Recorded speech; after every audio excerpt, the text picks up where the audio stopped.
guys, welcome back in my podcast. Yay! After 6 months, I'm come back. Well, by the way, hari ini lagi bulan puasa. Jadi selamat berpuasa buat teman-teman hari ini.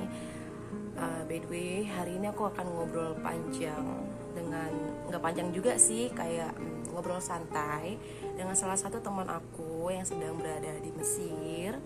Jadi untuk teman-teman semuanya yang udah nungguin aku ngobrol-ngobrol bareng teman-teman aku yang kerja atau sekolah di luar lagi, welcome back in my podcast. Aku akan undang dia dulu ya teman-teman.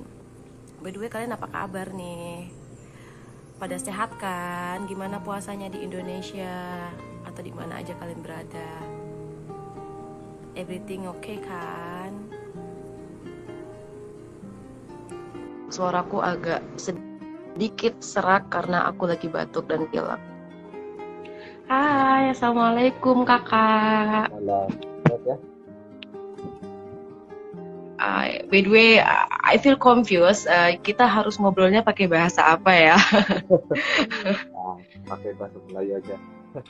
Oh. Tapi kakak bisa kan ngerti bahasa Indonesia juga ya? Oke.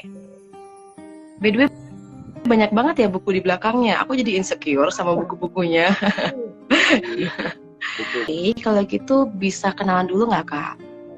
Bismillahirrahmanirrahim. Kenalkan, nama saya Muhammad Omar bin Sullah Haji. Asalnya dari wilayah Sabah, dari Malaysia. Kalau Sabah itu atasnya Kalimantan. Lahirnya di sini. Sekarang sedang studi S2 di University Al-Azhar. Alhamdulillah sudah tahun kedua di sini. Tahun kedua S2. Kiranya udah masuk tahun ke-6 di Mesir.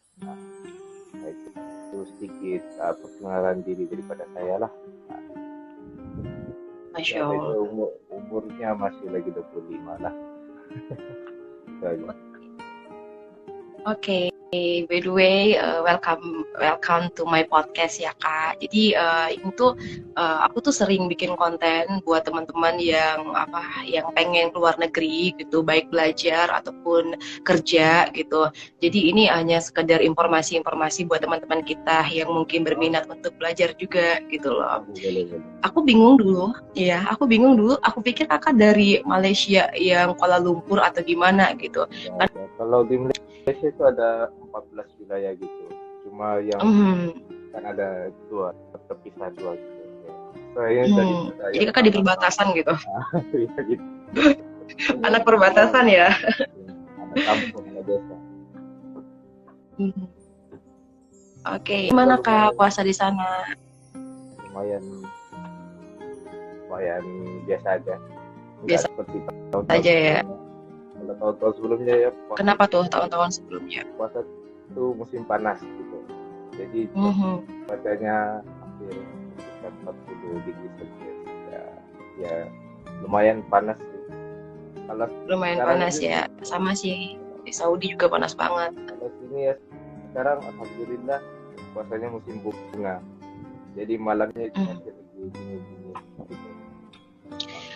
Kayaknya Saudi Mesir berapa jam sih bedanya ya? 1 jam atau 2 jam ya seingatku? 1 jaman ya? 1 jam. Jaman ya. Saya berangkat ke bulan 1 gitu. Nah, jadi beda waktunya 1 jam. Tidak ada jet lag lah. Oh gitu ya. By the way, kemarin juga habis umroh kan ya kak ya? Aku lihat video-videonya ya. Ngedaki bukit apa kemarin? Kayaknya ngedaki ya kayaknya ya. Bukit Sur. Jabal yang tertinggi gitu. Dalam tinggi banget tapi bisa kira tinggi juga lah.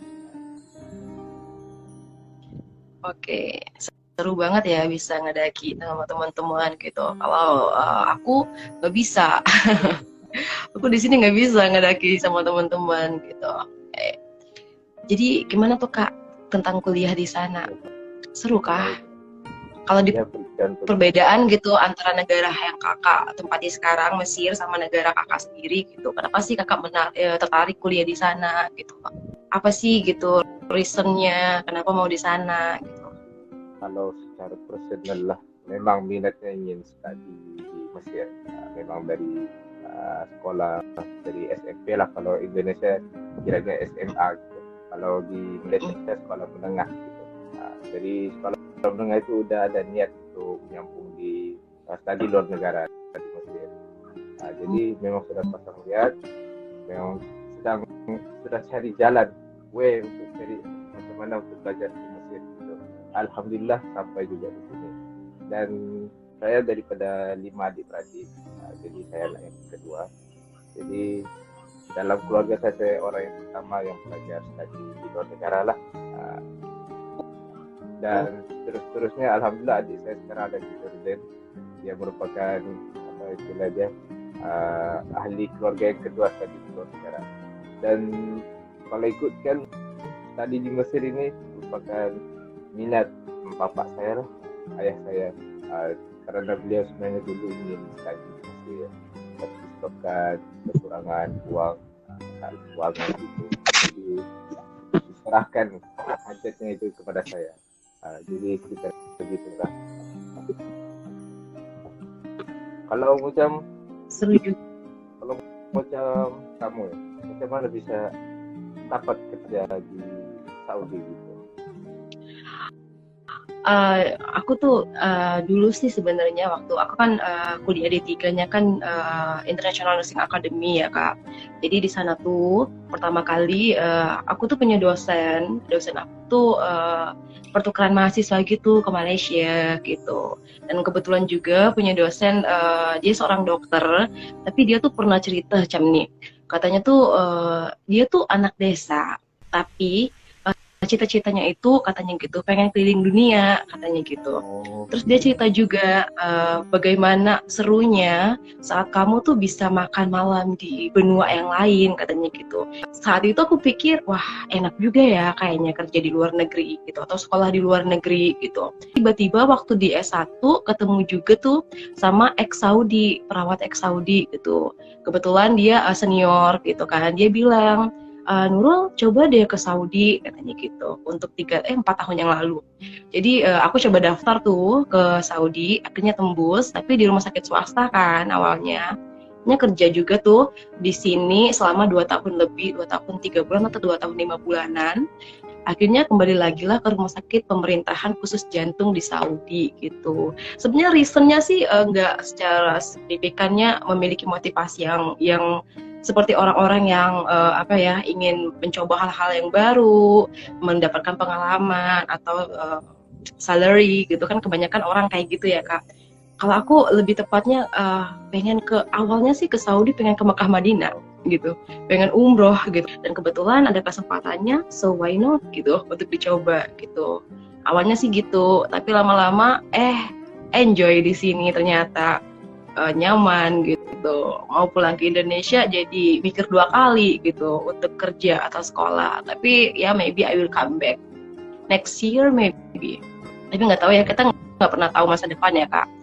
Karena kita nggak sebaik-baik rencana kita kan masih baik rencana Tuhan ya.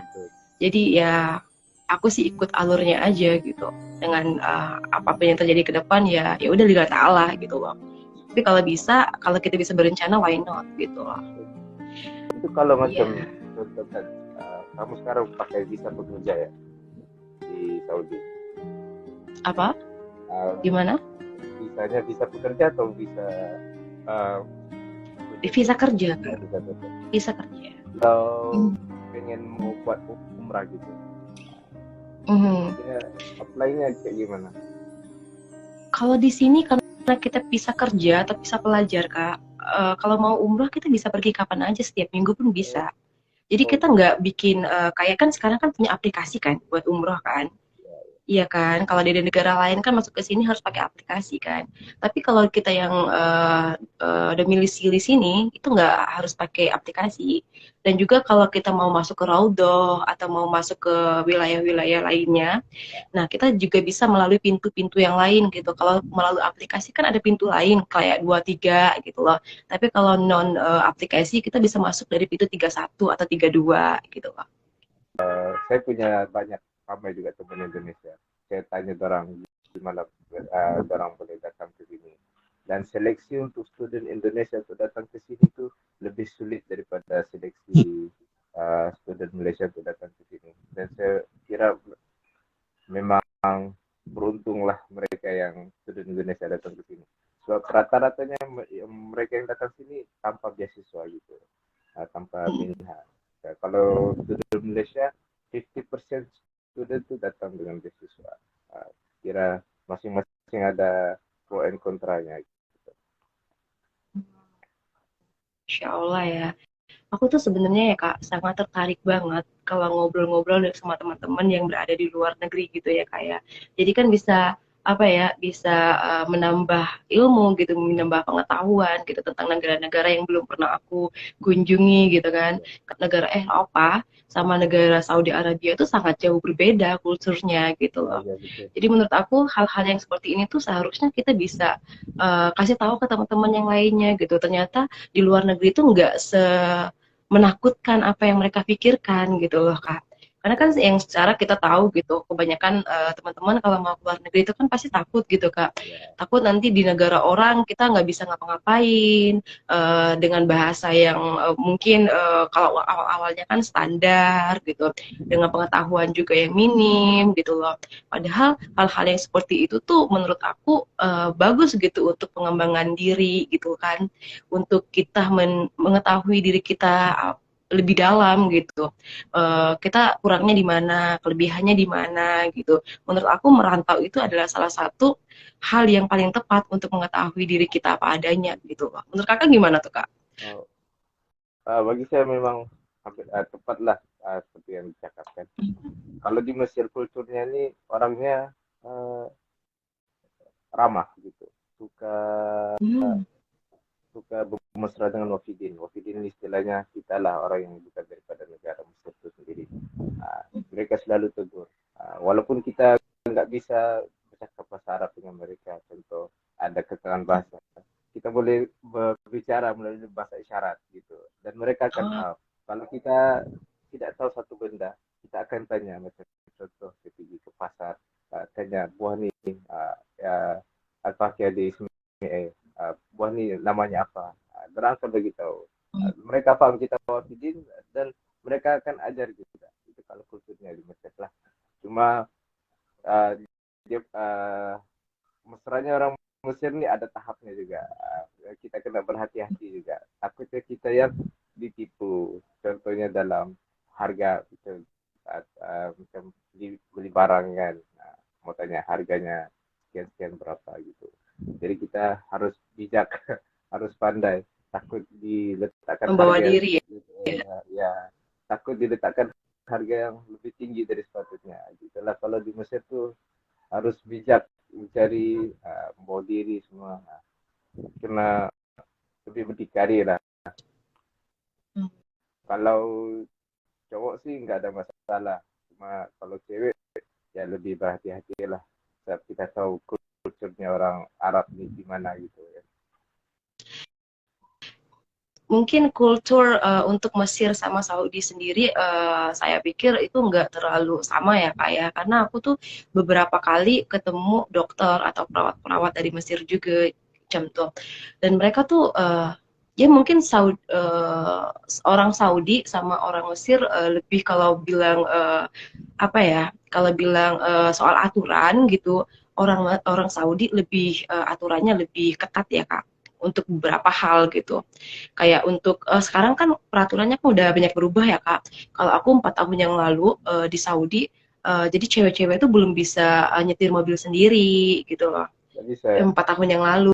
Tapi sekarang ya, sekarang udah bisa gitu. Jadi yang cewek-cewek udah bisa pergi sendiri tanpa muhram dan tanpa keluarga gitu. Kalau dulu kan 4 tahun yang lalu belum bisa gitu loh. Ya, itu sekitar pukul 10 malam gitu. Masih ramai lagi cewek-cewek di jalan antara dari Madinah ke Masjid Kuba gitu. Kan dia ada yang jalan 50. Oh, kira cewek sekarang boleh jalan sampai kira-kira sampai jam berapa malam gitu.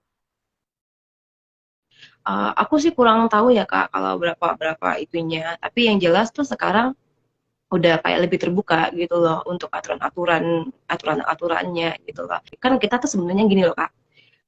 Saudi Arabia yang aku bayangkan dulu dengan ketika aku sudah stay di sini gitu, itu sangat berbeda.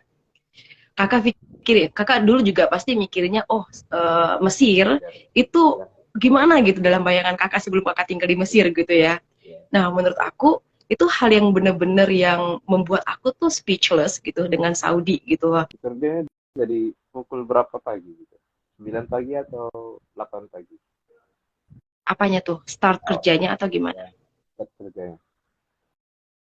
By the way, itu beda ya Kak. Jadi dulu pertama kali aku kerja di rumah sakit swasta, itu kita kerjanya itu dalam seminggu 6 hari, dan itu per harinya 8 jam gitu loh. Lama. Tapi setelah di rumah sakit pemerintah, kita kerjanya itu 4 hari, liburnya 3 hari, tapi kerjanya 12 jam. Oh, Mm-mm. oh. Jadi berbeda jamnya, juga berbeda juga itu aturannya gitu. Dan di rumah sakit pemerintah itu jauh lebih sibuk dibanding rumah sakit swasta atau klinik ya. Karena pasiennya banyak banget kan, apalagi kan sekarang aku stay-nya di kardiak gitu Kak, di rumah sakit khusus jantung gitu kan. Jadi itu tuh benar-benar semua pasiennya emergency gitu loh Kak. Semua pasiennya itu memang dimonitor semua. Jadi ya nggak bisa ditinggal bahkan hanya beberapa menit pun. Jadi memang agak sibuk gitu kalau sekarang. Makanya padahal kita udah pengen ngobrolnya dari tahun lalu ya, kalau nggak salah ya aku ngomong Tahun sama lalu. kakak, harus bisa sekarang. Actually, I'm sorry. Nggak ada. Karena teman-teman yang lainnya juga aku belum ngubungin balik juga. Kemarin dari Dubai juga teman udah nanya, kapan nih kita nge-live bareng, ngobrol-ngobrol bareng. Aku bilang mungkin nanti, karena memang belum sempet banget gitu. Terus saya akan balik ke Malaysia lagi. Nah, atas beberapa urusan kesehatan gitu. Jadi Hmm. mungkin saya akan transit di Abu Dhabi. Udah pernah pergi Abu Dhabi ya? Atau, Abu Dhabi. ya, Oh belum, aku belum ke Abu Dhabi. Tapi mungkin akhir tahun ini sih aku mau ngunjungin teman aku di Dubai. Mungkin sekalian ke Abu Dhabi. Mungkin. saya mungkin Pengen juga ke Oman sih Kak. Oman. Pengen ke Oman. Mm-mm. Karena mungkin tahun depan aku pengen balik gitu. Ada beberapa hal yang aku mau kerjain juga tahun depan. Tapi belum tahu juga. By the way, doain ya Kak. Insya Allah. Doain juga di sini. Ya, insya Allah baik-baik aja ya semuanya. Insya Allah semua khair. By the way, aku penasaran banget tuh buku-buku di belakang kakak tuh apa aja tuh ya? Oh, ini semua Kitab buku, semua? ya, kita pengajian terus Hmm. gitu. Ada yang ber Hmm. ada yang kaitan syariah, usuluddin, tauhid, ya semua lah. Tapi ini bukan buku saya seorang. Dalam Hmm. deliknya ada 2 orang gitu. Jadi bukunya kami kongsi gitu. Karena sekarang pembelian kitab di Mesir berbeza dengan 4 tahun sebelumnya saya datang di Mesir. Kalau dulu masih murah gitu. Sekarang harganya udah 2 kali lipat. Jadi ingin beli buku itu kena tengok pocket dulu. Kena tengok duit masih Hmm. ada Hmm. kecukup. So, sekarang pun di Mesir uh, barang-barang udah semua pada naik gitu. Kalau Udah kita naik ya beli, kak? ya lumayan naik. Sebab pembangunan di Mesir ini berbeza daripada 3 tahun yang lalu. Uh, Sebab ya Mungkin setelah sekarang pandemi kali ya? dia dia Hmm. meningkat time pandemic gitu. Time mereka ramai orang nggak keluar rumah, jadi mereka buat bangunan yang banyak. Kubri ya, flyover itu ada di mana-mana. Nah, memang Semoga kedepannya baik-baik aja. ya, insya Allah. Sekarang mereka ada dalam proses membuat LRT monorail gitu. Nah, dan masih berlangsung. Insya Allah dalam tahun depan atau 2 tahun lagi gitu, insya Allah bakal siap. So, projectnya bermula daripada 2 tahun depan. Mereka buat sangat laju gitu. Hmm. Alhamdulillah, tapi saya nggak dapat merasalah. I hope you will be fine kak. Insya Allah. Insya Allah, Insya baik-baik. Allah ya kak. Yang penting kita berusaha dulu ya kak. Soal hasil lillahi ta'ala kan ya. Ya, Iya. By the way nih kak, aku kan lagi belajar nih tentang mental health kan. Aku kan kemarin cerita tuh sama kakak kan. Aku lagi mendalami tentang kesehatan mental gitu loh. Menurut kakak tuh, aku mau nanya nih. Menurut kakak, saat kakak berada di luar negeri gitu, mental seperti apa sih gitu yang kakak dapatkan waktu kakak berada di sana? maksudnya mental yang membuatkan kita masih bisa bertahan di sini ya. Masih bertahan di situ gitu. Apa aja sih yang kakak lakuin untuk diri kakak gitu sehingga kakak bisa bertahan dan tetap berada di sana gitu. Oh, kalau kita ya mentalnya orang yang berada di luar negara ini ya memang harus kuat mentalnya kan. First, memang pertama sekali saya datang sini untuk belajar. Jadi mental saya akan belajar fokus tadi dan semua itu saya akan pikirkan juga keluarga saya yang ada di Malaysia. Saya belajar supaya saya dapat istilahnya saya berjaya dan saya boleh berbakti di Malaysia. Tapi itu masih tidak cukup kalau kita hanya bisa istilahnya mental kita hanya berfokus kepada keluarga gitu. Jadi kita harus mencari teman juga di sini, harus mempunyai keluarga yang tersendiri di sini. Ya, kalau kita bersendiri itu ya memang payah. Dan saya juga punya keluarga orang Mesir juga. Dan ya semestinya kita harus mencari keluarga yang daripada Malaysia ya, ataupun daripada kalau kamu mesti cari keluarga yang istilahnya orang-orang Indonesia gitu, yang boleh dijadikan teman untuk istilahnya meluahkan perasaan, bercerita cerita gitu ya. Jadi itu yang saya amalkan daripada saya tahun 1 sampai sekarang gitu. Kalau saya tidak buat begitu, mungkin saya akan depres gitu. Dan saya pernah depres selama 3 bulan lebih gitu ketika pandemi. Ketika itu teman-teman saya semua pada balik ke Malaysia. Jadi masa COVID itu yang 1 tahun yang memang nggak bisa keluar rumah gitu. Itu saya masih di Mesir. Dan time itu keuangan memang duit nggak banyak lagi. Jadi kalau saya minta kepada keluarga, mungkin akan menyusahkan keluarga lagi. Jadi memang amat susah dan itu. Memang susah, jadi kita fokuskan mental, dan itu memang tawakal kepada Allah SWT lah. Banyak beribadah, banyak berdoa. Semoga dipermudahkan semuanya. Alhamdulillah, ada juga orang yang memberikan sumbangan, semua gitu. Alhamdulillah lah, itu semua rezeki dari Allah. Itu mental yang saya terapkan lah. Pas sekali ya kak. Ya sih aku ngerti sih. Memang kita tuh sebagai manusia kan adalah makhluk sosial ya. Ya, Kita juga butuh orang lain gitu untuk ya sekedar ya. Aku tahu sih sebaik-baiknya komunikasi itu sama Tuhan ya kak ya. Apapun masalahnya kan komunikasi yang terbaik itu sama Tuhan gitu. ya, Tapi tidak memungkiri sebagai manusia biasa gitu. Kita juga membutuhkan beberapa orang gitu hanya untuk sekedar bercerita bagaimana ya, susahnya atau bagaimana kebahagiaan kita berada di luar negeri gitu loh kayak. Dan aku juga sama sih feel-nya gitu loh. Untuk pertama kali datang ke Saudi pun itu ngerasa oh I'm alone gitu. Nggak punya siapa-siapa gitu, sendirian dan waktu itu masih umur 21 atau 22 gitu pertama kali di Saudi. Dan itu ngerasa waduh ini benar-benar jauh dari orang tua, dari keluarga, dari sahabat gitu loh. Tapi setelah dijalani ternyata banyak hikmah yang bisa kita ambil gitu, ya kan? ya, ya. Dari mungkin pola pikir kita gitu loh, cara kita mengatasi masalah seperti apa. Sekarang aku sangat bersyukur sih Kak, Tuhan ngasih kesempatan bisa stay di Saudi Arabia gitu loh. Memang nggak semuanya 100% bahagia gitu ya Kak. Memang nggak 100% kita merasa begitu beruntung gitu berada di sini. Tapi ya mungkin 75%-nya kita yang sekarang Gitu. itu ya karena berada di luar negeri gitu loh. Ya sekarang berpikirnya ternyata dunia itu luas ya dari apa yang aku pikirin gitu loh. Ya kan Kak. Kalau dulu berpikirnya mau keluar kota aja, itu berpikirnya panjang gitu. Takut A sampai Z itu harus dipikirin gitu. Tapi kalau Nah, untuk sekarang kayak mau kemana-mana, ya udah lillahi ta'ala, apapun yang terjadi ke depan, ya udah gitu, itu udah rencana Tuhan gitu. Apapun yang ke depannya, ya udah jalanin aja gitu. Itu mode pasrah nggak sih kak? Menurut kakak aku tuh nggak tahu ya definisi pasrah itu seperti apa gitu. nah, bagi saya ya itu bukan mode pasrah, itu kiranya mode yang ya kita udah tahu ego manusia gitu, jadi kita udah nggak mau Hmm. berdebat. Masa yang kalau umur-umur kita gini ya nggak mau berdebat banyak gitu.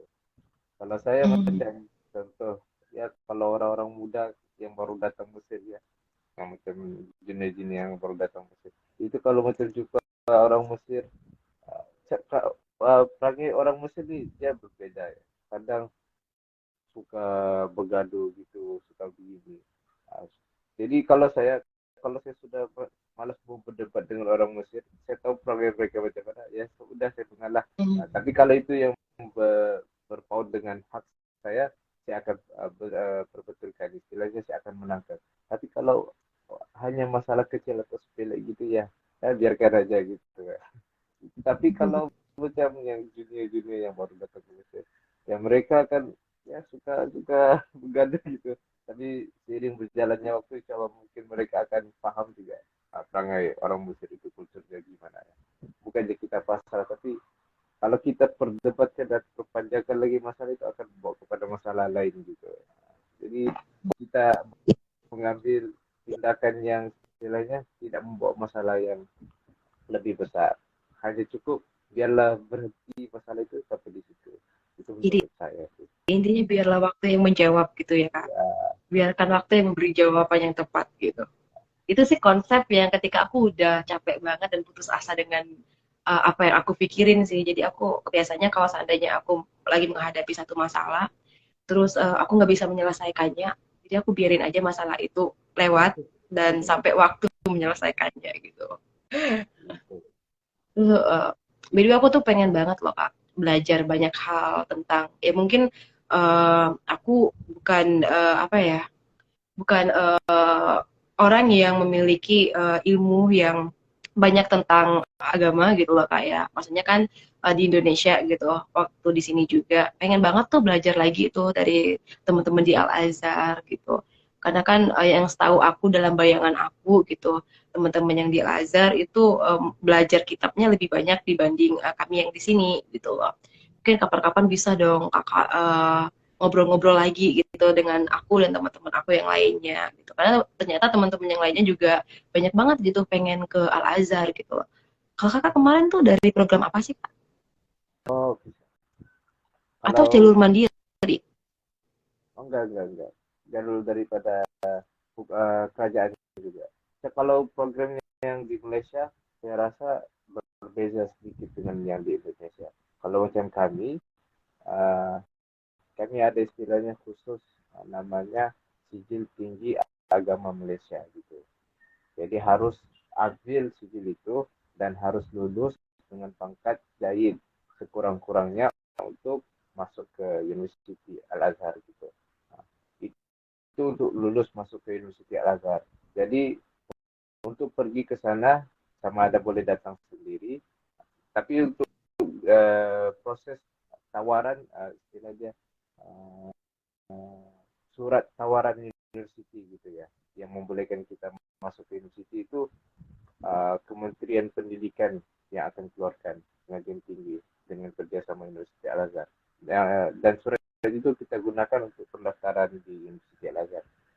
Tapi untuk kos pembiayaan datang ke sana sama ada sendiri ataupun secara mandiri ataupun secara beasiswa. Dan rata-ratanya setiap provinsi di Malaysia ataupun setiap negeri di Malaysia itu menawarkan beasiswa untuk anak negerinya untuk bisa terbang ke di Mesir gitu.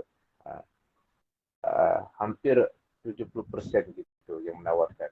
Adapun yang lain itu terbang sendiri. Mungkin mereka berkemampuan. Tapi kalau yang tidak berkemampuan mereka akan cari beasiswa lah gitu. Itu kalau sudah serba sedikit untuk yang di Indonesia lah. Kalau di Indonesia saya agak berapa pasti. Tapi setelah saya berbincang dengan teman-teman Indonesia, saya dengar sedikit complicated lah. Kalau di Malaysia nggak ada seleksi gitu. Yang penting jahit, dapat pangkat jahit, insya Allah lulus masuk Universiti Al Azhar. Tapi kalau di Indonesia gitu ya, saya pikir ada seleksi dalam kira-kira seperti 4.000 student yang ingin apply masuk ke Universiti Al Azhar, seleksinya hanya 1.000 yang dapat. Jadi berbeza dengan di Malaysia. Kalau di Malaysia siapa yang mau Yes. pergi sila pergi. Iya, mungkin aku juga pernah beberapa kali dengar dari teman-teman aku yang dari Indonesia juga yang sekarang kuliah di Al Azhar. kebanyakan teman-teman aku yang pergi ke sana itu memang mereka lulusan dari pesantren, Kak. Iya. Jadi kalau di Indonesia itu kan kita punya sekolah umum dan sekolah agama gitu loh, Kak. Jadi teman-teman yang pergi ke sana tuh memang benar-benar lulusan dari pesantren yang memang hatam Quran gitu loh, Kak. Dari yang kemarin terakhir kali namanya aku lupa namanya, tapi dia satu daerah sama aku. Kayaknya aku kenal dia beberapa tahun yang lalu, sekitar 7 atau 8 tahun yang lalu. Kita sempat ngobrol, kayaknya orang tuanya pasien aku di hemodialisis di ruangan cuci darah dulu. Sempat ngobrol sekilas doang gitu saat dia persiapan mau ke Al Azhar gitu. Jadi dulu aku pernah nanya gitu loh, gimana sih persiapannya ke Al Azhar gitu loh. Ternyata dia programnya dari pesantren gitu loh. Dan menurut aku hebat juga gitu loh, Malaysia di Indonesia program-programnya gitu loh ya. Tapi by the way, aku belum pernah ke Malaysia loh. Kakak udah pernah ke nih? Kakak kan udah sering banget tuh balik-balik gitu. Aku Tapi belum pernah ke Malaysia. saya belum udah ke Indonesia juga. Pengen main ke apa tuh Kak? Yang Menara Dua Menara ya? Apa sih Oh namanya? ya, Menara Iya, Kembar Petronas, Twin Tower gitu. pengen pengen lihat itu. Karena berhubungan aku punya beberapa dosen yang lulusan dari Malaysia. Jadi aku sering dengar cerita-cerita mereka tuh tentang Malaysia gitu. Pengen sih main ke sana. Ya mungkin belum berkesempatan ya. Aduh ya manusia ya. Kadang tuh pengennya banyak ya. Baru 2-3 kali ke sana. Saya pun baru dua Hmm. tiga kali ke sana sebab ya jauh. Kuala Lumpur dengan tempat saya itu harus naik pesawat, naik kapal terbang. Lumayan mahal juga tiketnya. By the way, progres ke depannya seperti apa, Kak? Berapa tahun lagi sih, Kak, selesai itunya, masternya? Kalau dihitung-hitung sih dalam sekitar 5 tahun lagi ya. Tapi mungkin Lama semester juga ya? berapa? Iya, memang lama. Hmm. Kalau ikut senior Kalau sebelum ini, kalau kuliah normal kan nggak selama itu gitu ya. ya, Azhar itu berbeda. Hmm. Ya, kalau ikut kan maksimumnya 5 tahun. Tapi kalau ikutkan pengalaman senior-senior sebelum ini, ya S2 itu paling kurang 10 tahun. Paling paling lama, Oh, wow. paling lama 10 tahun. Gitu. Tapi saya lihat kalau student-student Indonesia yang mengambil S2, atau bahkan ada student Indonesia yang mengambil S3 juga di sini. Kalau Benar. kalau sekitar kalau untuk student Indonesia gitu mungkin ada yang 4-5 tahun juga lah gitu ya. Sebab sini S2-nya agak mencabar dari segi berurusan dengan dosen gitu, mencari tajuk, semua itu lumayan sukar.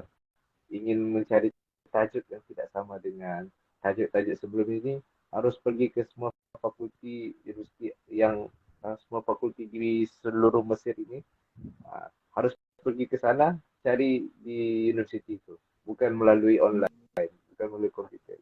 Itu sedikit susah lah bagi saya. Jadi mungkin saya akan, Semangat. ya, tapi mungkin saya akan uh, habis di sini dan mungkin akan sambung di Indonesia gitu. Sebabkan beberapa faktor keuangan dan ada faktor urusan keluarga yang lain harus disetelkan di Indonesia. Jadi mungkin saya akan buat sambungan S2 di Indonesia aja. Tapi saya sudah mengalami macam mana caranya untuk apa sebenarnya belajar S2 di Mesir itu udah saya alhamdulillah saya sudah tercapai gitulah. Cuma untuk menghabiskannya itu mungkin nggak bisa lah, mungkin di lain kali aja lah. Bukan Insya dengan ya. Allah. By the way, makasih banget ya, Kak. Sebenarnya aku pengen banget ngobrol banyak lagi sama Kakak. Tapi aku harus pergi sekarang karena teman-teman semuanya pada nunggu. Makasih banyak buat obrolannya hari ini. Semoga apa yang kita bicarakan bisa bermanfaat buat teman-teman yang lainnya. Kemudian juga teman-teman yang lainnya, kalau kita berdua punya salah kata gitu, mohon dimaafkan. Jangan dimasukkan di dalam hati gitu. Semoga kita semua sehat, bahagia, hidupnya tenang, tentram gitu. Makasih ya Kak. Mungkin next time kita bisa ngobrol-ngobrol lagi ya Kak. Bisa, insya Allah. Salam untuk keluarga yang di sana ya Kak. Insya Allah. Terima kasih juga jemputannya ya. Baik, baik Kak. Assalamualaikum.